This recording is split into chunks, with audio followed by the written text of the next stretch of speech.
more ambiguous. So this is another aspect of nonverbal communication and linguistics. Symbolic and abstract nature of language can lead to misunderstandings, but nonverbal communication is even more ambiguous. We know that verbal communication can have can create sometimes misunderstanding because of its symbol, difference between the symbol and its referent. But so far as nonverbal communication is concerned, it can also be ambiguous, especially when it is particular to some group of people, some culture. So cultural differences are always there. There are certain types of nonverbal communication.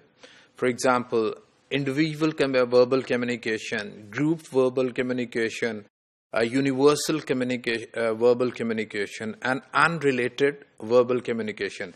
Unrelated verbal communication means that a certain type of communication which is unrelated to a verbal message.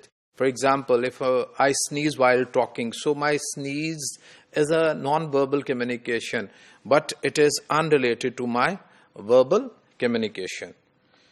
So most of our non-verbal signals can be linked to multiple meanings, but unlike words, many non-verbal signals do not have any one specific meaning. So non-verbal signals do not have any specific meaning, especially where there are cultural differences, where there may be some educational differences, where even in two cultures, things are taken different. The concept of time is different.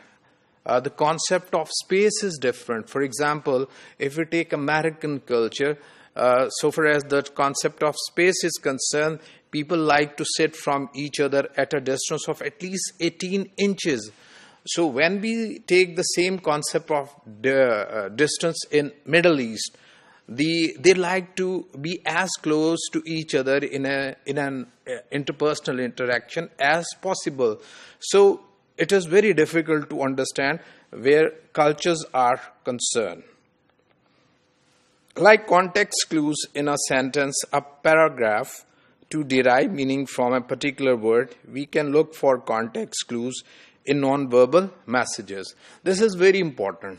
If we do not look for context clues in a non-verbal situation, we can mar the situation. We all know that when we are dealing with the verbal messages, written or verbal, we look at the context cues. For example, in a verbal message, in an interaction, we may look at the facial expression, the eye contact, the body language. Similarly, in a written message, we may look for some words, some cues. But when we are having any difficulty in a non-verbal communication situation, we can also look for some context to fill in the gaps. So non-verbal communication does not have explicit rule of grammar that brings structure, order, or agreed on patterns of usage. Obviously, so far as language is concerned, we know rules. Where is the subject, verb, complement, or object, or adverb? How the structure is moving these different elements or constituents.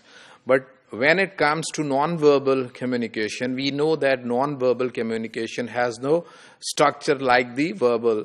We already said that there are no dictionaries. However, there are books which to some extent can give us some clues to it.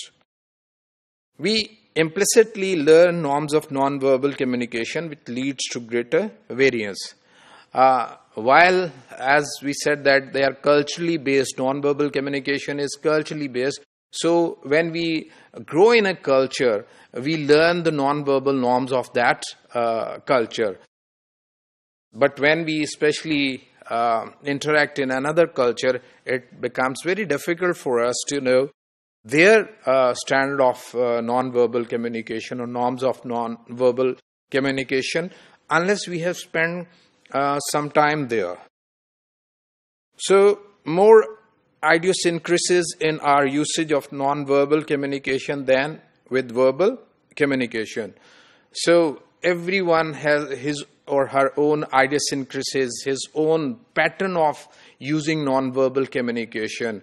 So whereas in verbal communication things are expected, but in non-verbal communication every person at an individual level may have his or her own way of emitting non-verbal communication. For example, you may talk while writing.